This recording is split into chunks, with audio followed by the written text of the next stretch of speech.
Hello cuties, welcome to yet another episode of Brown Girl Unscripted. And as always, we have another guest. Her name is Khulan Davaadorj. She is the founder and CEO of lhamour, an organic Mongolian skincare brand. Welcome to Brown Girl Unscripted, Khulan. Thank you so much for having me. How is your day going? Tell us. Very busy. I woke up at 7, had a call with Africa actually. Okay, period. I know, at 9.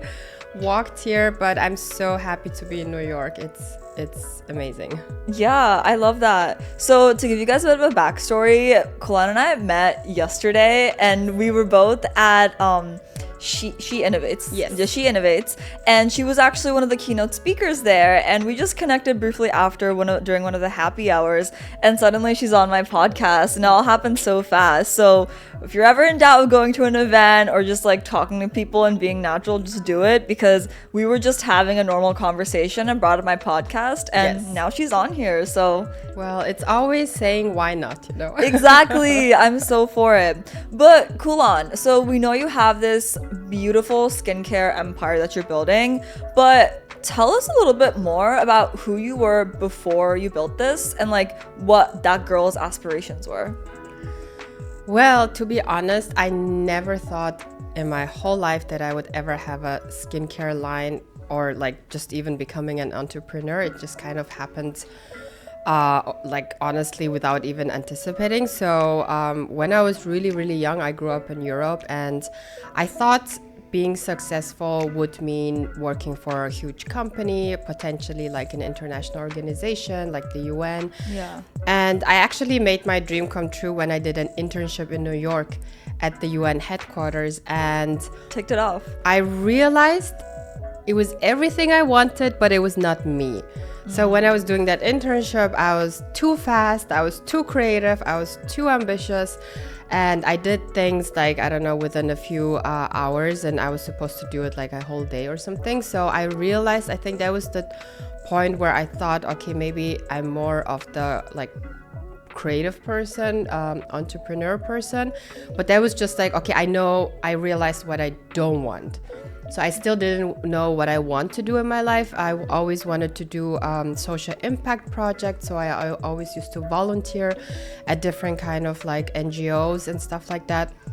And then I got accepted to Columbia University, which kind of changed my whole life, because first of all, I never just imagined studying in New York, and at Columbia University. It was a big surprise to me because I got a scholarship, and just by being here, it was amazing. I think New York has this vibe. It's like so energetic. It makes you like really think about yourself, I guess. Even when you're walking, it's like people are just like kind of pushing you, and you're just like, okay, what am I doing with my life? And I was kind of like in those movies where I just came to New York and I was just astonished. And I think at like, I don't know, Times Square or somewhere, and I was just like standing there like, wow, this is all immense, I was like overwhelmed. And then after going to Columbia, I was actually like, it was more the students were like fascinating me, because I did my master's in renewable energy public policy, and I was one of the youngest in my 20s, and everybody like was so accomplished, but not accomplished in the sense they had a lot of money or they owned a company, but in the sense that they created something so meaningful. They created impact, they helped villages, and they helped different kind of communities. And I think that was kind of the starting point of me questioning my life and thinking about, okay, what really makes me happy? And I was thinking that really the happiness that I feel is like from creating impact and helping others. So that was kind of the starting point of why I really wanted to do something back in Mongolia, because all my life I lived in Europe and I didn't really live in Mongolia. So I really wanted to create an impact in Mongolia. And I went to Mongolia to work for Mongolia's first wind farm. And that was kind of this wow moment for me, where I felt, okay, I can make a change. Because actually at that time, the CEO of that wind farm, he wrote to me through LinkedIn. Oh. And I didn't really understand it. And at that time, I mean, that this is like 12 years ago or 13 years ago, I thought it was even spam, you know, like I deleted it. And then he wrote to me again and he was like, hey, we really need people, like, even though you're just a new graduate, for Mongolia, you're already like kind of somebody that understands renewable energy. We don't have many people that do. So even though you're a newly graduate, you can actually come and make a change. So he asked one question, which I think was like also the ultimate like kind of change maker for me, because he was like, do you really want to stay in the States and just be like a newly graduate and be like a newbie, you know, in like a huge corporate system where you have to, you know, work so hard and so many years until you're actually some kind of manager? Or you want to come back to this developing country, which, you know, is now changing so rapidly and we don't have many people. So that's why even like this newly graduate could be so impactful. And I think I literally was like sitting there for 3 days and just thinking about what I really want to do. And then I just packed my suitcase, put my apartment for rent on Craigslist, and like went with one suitcase back to my home country. And usually it's the other way around. Yeah. And it was very new to me. Everything was new. It was quite a culture shock. I felt a bit weird about everything, but he was right. So I did feel like, even though I'm a new graduate, it was very challenging, and I did a lot of challenging things. But then, I mean, I had allergy for the first time in my life, and I started getting eczema, I guess just because the environmental like change was affecting me in such a very harsh way that, you know, my body's immune system was kind of affected by that. Yeah. And then it was just like, okay, why am I getting eczema? What's happening to me? Why do I have to, you know, even care about this? And that was kind of the starting point of me thinking about organic skincare. Yeah. I love that. No, I think that it makes sense that it comes from a personal frustration. What kind of steps did you take to go from working at the wind farm to then being like, I want to start my own thing? Like, did you start while you were at the job, or like, what did that look like? So I think there was also a lot of events that happened that kind of led me to it, because that CEO, he like, you know, they changed him. So the new CEO was like the typical kind of, I'm the boss, you're the like young girl. Yeah. And I was like actually doing such important things in the beginning, and then later on he literally just made me like I don't know, translate stuff, and he was like, okay, I'm gonna go to this meeting, you know. So I mean, I didn't do all this for just being a translator and being like a nothing. So it kind of like really irritated me. Yeah. And I think that was the starting point of, again, me thinking, okay, this is what I don't want to do. I don't want to just waste my time being in an office, like translating. I mean, after all I've been through, you know. So I was like, no, I need to do something really impactful. And so I think it all like aligned when exactly this eczema thing happened, when I was having this like question, you know. I was like, what do I want to do? I really want to do something impactful, but I didn't know what it is. So I didn't even think of it as anything. Like, I didn't even think of it as becoming a company. So it was just my personal problem. And I got really passionate about it, because I usually get very passionate about things. So I was starting to like research about it. I was starting to research about the skin, about what to do when having eczema, about what to use. And then when I couldn't find organic skincare, it was like, okay, where do I get it? And then so my parents at that time were living in Germany, and I was like, please send me like some products. And they sent me random products. And then one day, actually, they sent me the sea buckthorn facial like cream. And I was like, why do I have to order sea buckthorn facial cream from Germany when literally sea buckthorn grows all over Mongolia, and we have it in various forms. We make juice out of it, we make candy out of it, like we use it on a like almost all the time. It's such a good immune booster. It's so good during the winter, and it grows everywhere, and literally it even grows in our backyard, you know. So I was like, why do I have to order it all the way, and it's like so expensive, and I have to like transport it and like all these things. So I was like, that was kind of the initial question that I asked myself, which then started to become like, okay, what can I do to like mitigate this whole challenge of getting this product all the way from Germany? And then I stumbled upon my studies. So I literally changed my whole profession, became an organic skincare formulator, started making skincare at home with the ingredients, you know, that I found in Mongolia. Yeah. And it worked really well for me. I gave it out to friends and family. They were quite intrigued by it. They're like, what? You did this in your kitchen? Like, how come? And what are you doing? I think they thought I was having some like midlife crisis or something. Oh my God. Because at that time it was so new, you know, like nobody knew about organic skincare. Nobody was talking about organic skincare. Nobody cared about organic skincare. Yeah. And then having an organic skincare product from Mongolia was on nobody's mind, you know. So everybody was like, what is this and what are you doing? So I created like bath bombs and stuff like that initially. And just because it was so unique in Mongolia, it like really, you know, was kind of inevitable that I started doing that. And then I was almost 8 months at home just figuring things out, making products. I had a little printer where I was printing the packaging, and it was like kind of like very weak, so I had to hold it when I was delivering the product to people so it doesn't like, you know, break. So it was very funny initially, but then I guess at that time, because that's 10 years ago, people didn't really mind, you know, because it was so new.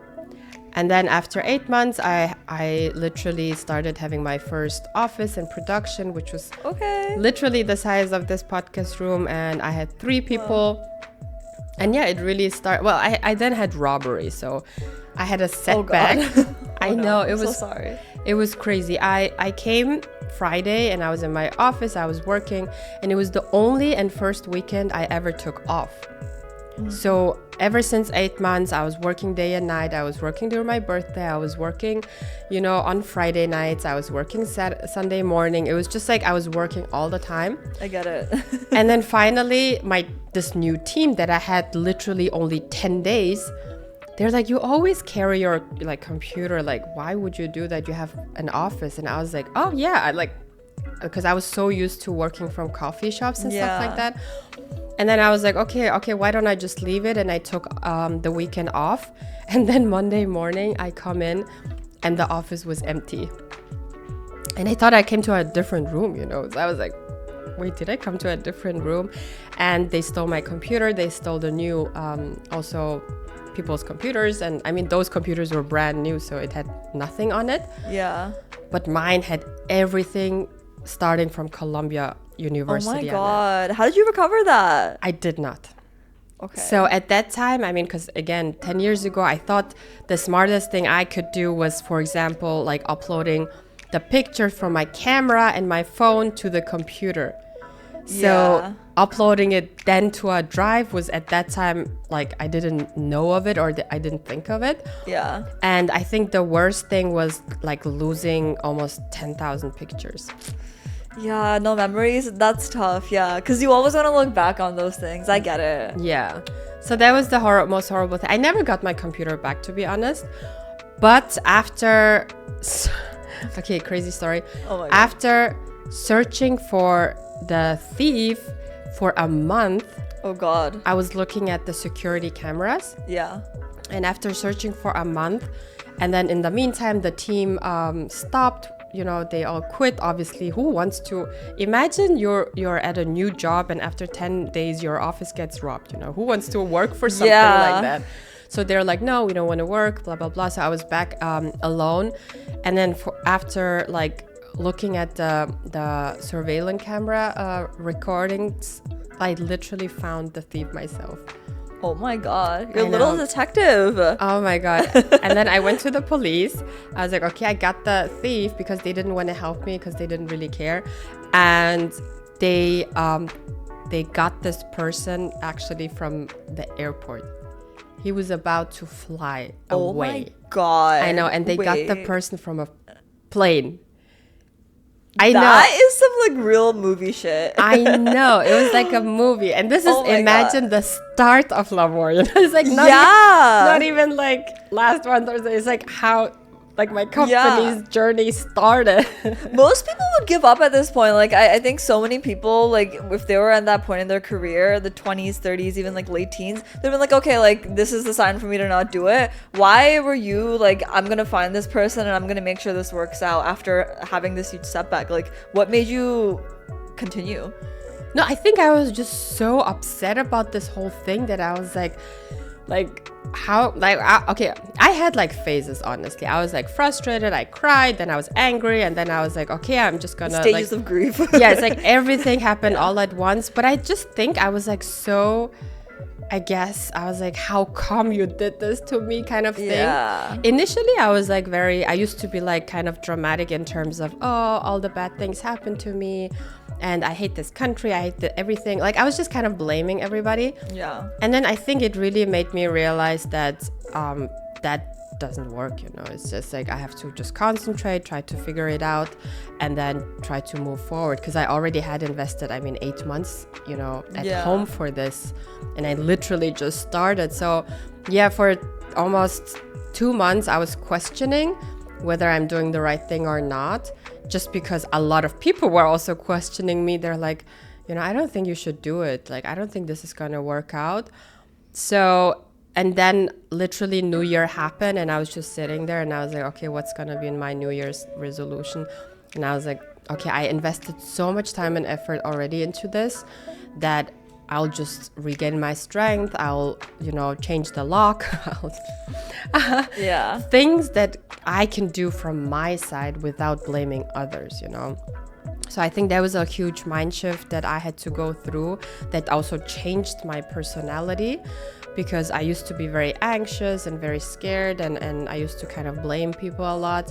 But I think that was kind of the starting point of me just trying to figure things out, taking like a challenge, almost like a game, like I have to overcome this in order to go to the next level, kind of thing. I love that. And I think once I had that mind shift, it really helped me also to focus and just be more peaceful with myself, you know.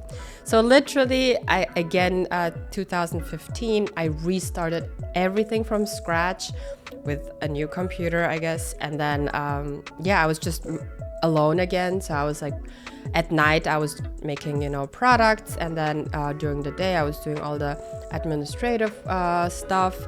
And then we started. And because again, it was Mongolia's first organic skincare, and it was so unique because we used very unique ingredients, and really used what the nomads have been using, and creating a very modern, hip almost product out of it. Literally within a month it blew like off, you know. We had all the media coming in. We were like on Bloomberg, and we were on all the newspaper and everything. And then ever since that day I just didn't stop anymore.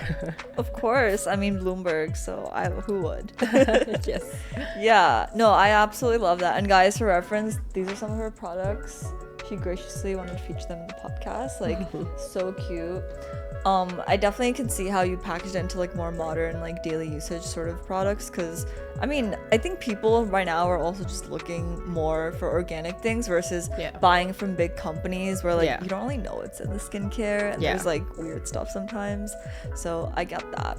Another thing right now I think a lot of girls might struggle with is like, so for you, like you have this super ambitious, successful career. When it comes to relationships and finding someone that kind of supports you, because as they say, as a successful woman, you either have a supportive partner or you don't, right? Yeah. And so what has that been like for you, that journey? It was very tough, honestly. I mean, I've been working so hard, and you know, it's like, I mean, I talk about it with a lot of girlfriends all the time, because there's a lot of like, I guess, struggle when it comes to successful women, because I like, you know, have so many friends as well who are beautiful, successful, ambitious.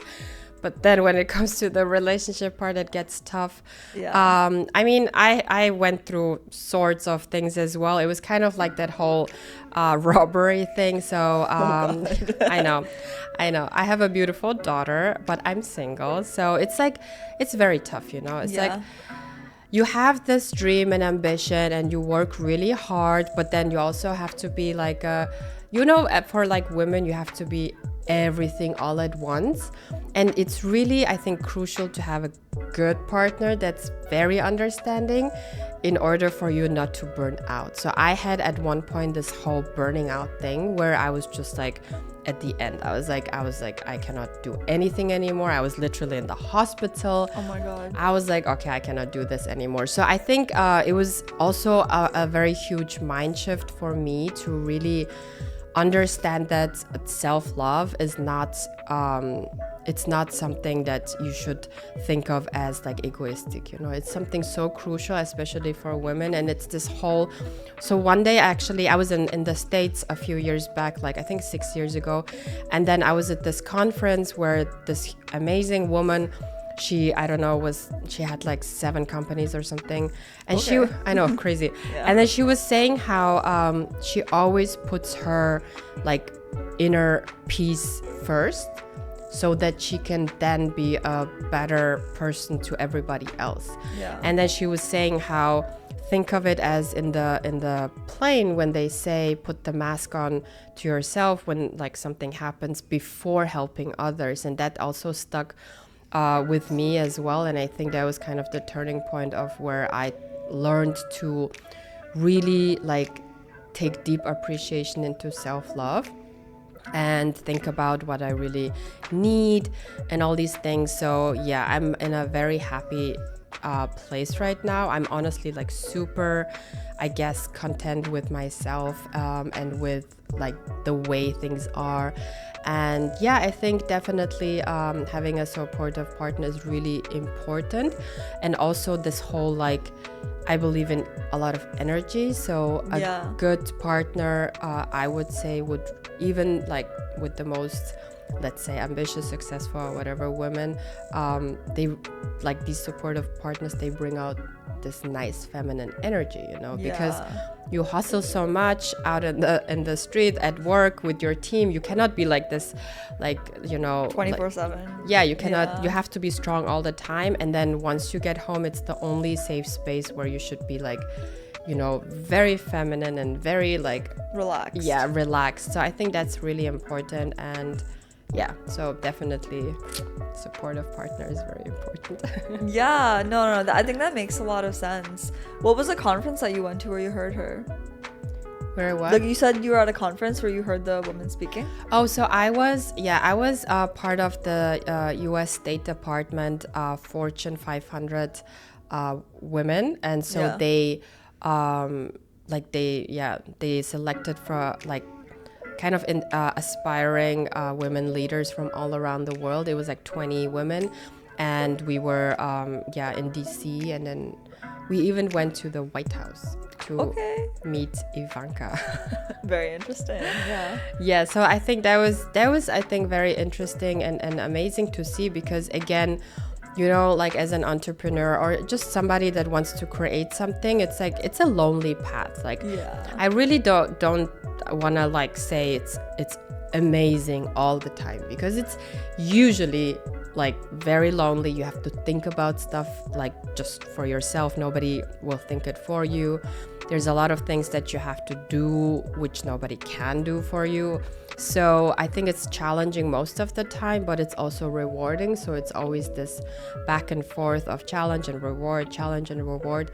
And it's so easy, like it gets so easy to get distracted and to get like, you know, to think you're so busy and you're not enough and blah, blah, blah. And even yesterday, this event was just a perfect example of like stepping out of your office, being among like-minded like people, especially women, and feeling that you're on the right track, no matter who you are and no matter where you are. So that conference previously also showed me that, okay, I'm on the right track. There are so many women that have done it before. It's not just me, and they have been, you know, living a good life, and I can do the same. And even yesterday at She Innovates, it was just amazing to see this energy of, you know, you're not alone. It doesn't matter what you do. It's like all these women entrepreneurs, founders, struggling like in their own way, but then when Yeah. they come together, it's just like amazing energy. So I think conferences like this are very important. I agree. I would say that's been a big backbone for me as well, like going to those, because it reminds you that you're not insane, you know? Yes. Yes. Yeah. What has it been like going back to the self-love aspect? Do you like in prioritizing your inner peace and making sure that you're taking care of yourself, and now you have like a daughter as well, like what has that been like? Do you have rituals for that? Like what do you do to prioritize that? Well, so obviously I'm very busy and traveling a lot and all these things, but definitely really taking time to like just even think about your life, you know, just Yeah. really taking moments to think about yourself. Sometimes when I get really stressed, I kind of just take a moment to accept myself, because I think that's so crucial. Like the self-love aspect, I think a lot of people talk about it, but it seems to be more of like going to the spa and going or doing your skincare. I mean, which is obviously part of it, but I think it goes like much more deeper into who are you? Like, Yeah. what do you want? What do you need? You know, what are your priorities right now? So I think it's really always like kind of checking in with yourself and not being too hard on yourself. Always like, you know, just thinking of yourself as your best friend. So if your best friend would come to you and be like, oh my God, I'm so stressed out, I'm so depressed, you're not gonna say like toughen up, you know, work harder and like be more busier. You're just gonna say, relax, you know, you're amazing, I have faith in you. And I think we don't really do that a lot with ourselves. We're kind of hard on ourselves. So I think Especially women. exactly, because we have so many responsibilities. And I just think that, I mean, life is too short to, honestly. And you are very unique and you should be happy that you are who you are and that you're actually living, you know? So Yeah. every day I try to now just be grateful for things I have instead of like I don't know, being stressed about things I don't have.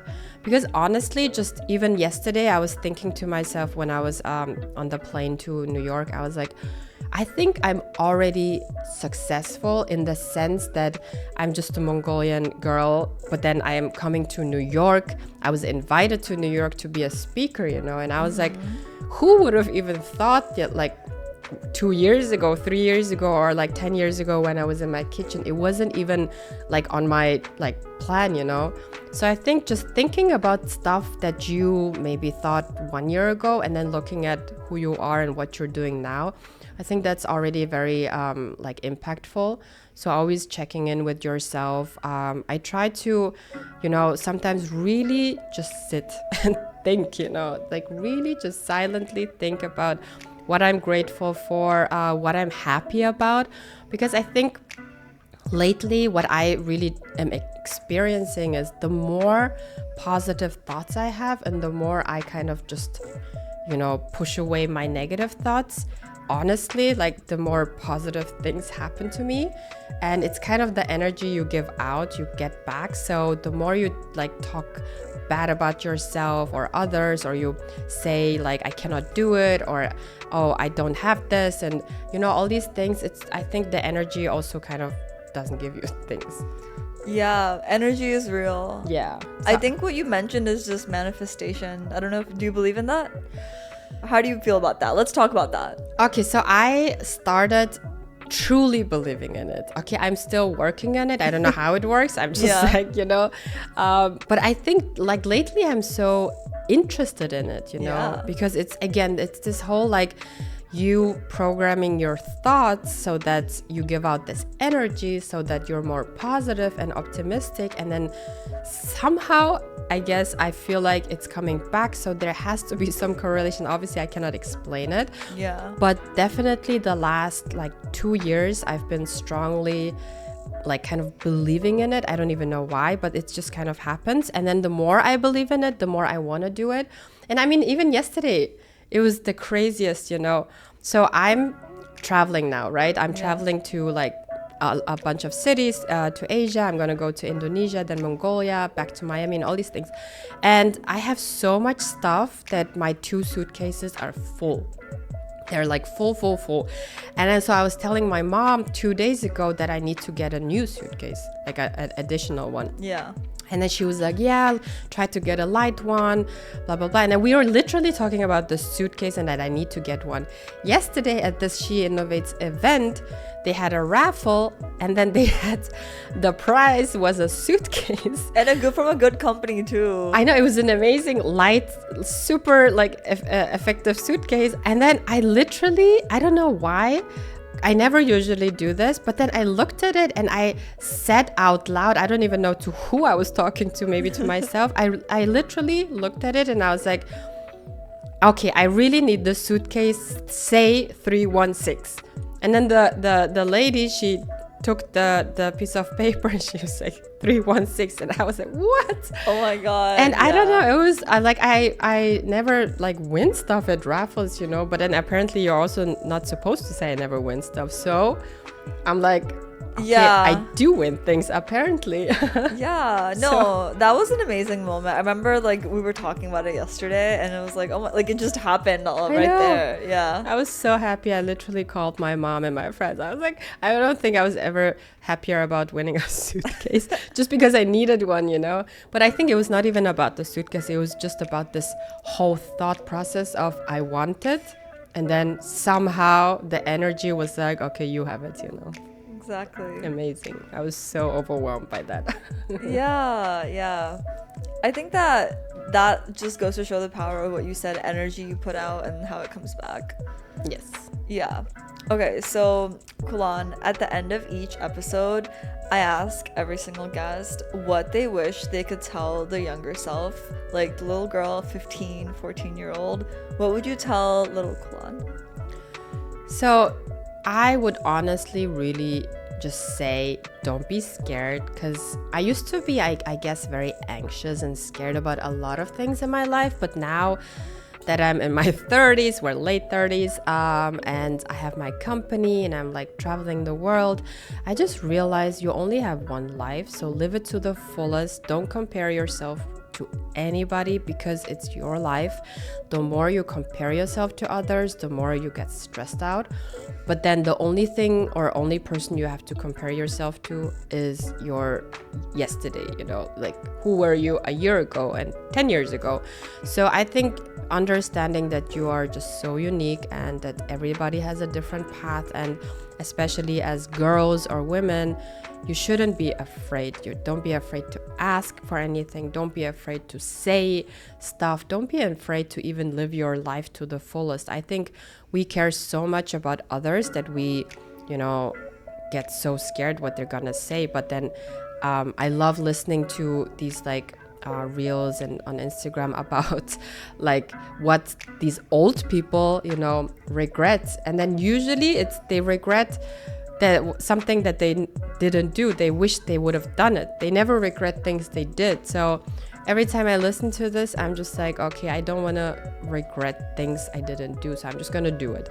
And if it works out, it works out. And if it doesn't, it was a good lesson to be learned, and it's going to make you stronger. So definitely, lately, I'm all for don't be scared.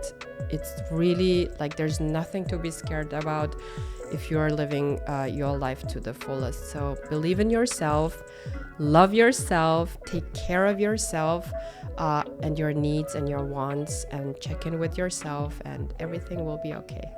Oh, that's making me a little emotional. That was so sweet. I actually just saw one of those reels recently. I always look at those as well. I know. Because it's such a reminder, honestly. No one, like, I feel like, especially when you're in 20s, everyone's telling you, or even 30s, oh, do this, do that, etc. And, like, this is not the right path, etc. Yeah. But, like, then you realize the people that, like, are more towards like the end of their life, like they're regretting the things that like maybe you're taking the chance to do, you know. Exactly. So exactly. Yeah, cool. Well, thank you so much for coming onto Brown Girl Unscripted. Thank you so much for having me. Of course. And for you guys, let me know what you guys liked, what you didn't like, what you guys want to see more. I'll have Khulan's information in the description, so definitely check her stuff out. Go shop her brand. It is so good. I tried one of your lip balms yesterday. It's so good. It's so moisturizing. But that being said, see you guys in the next episode. I love you. Bye.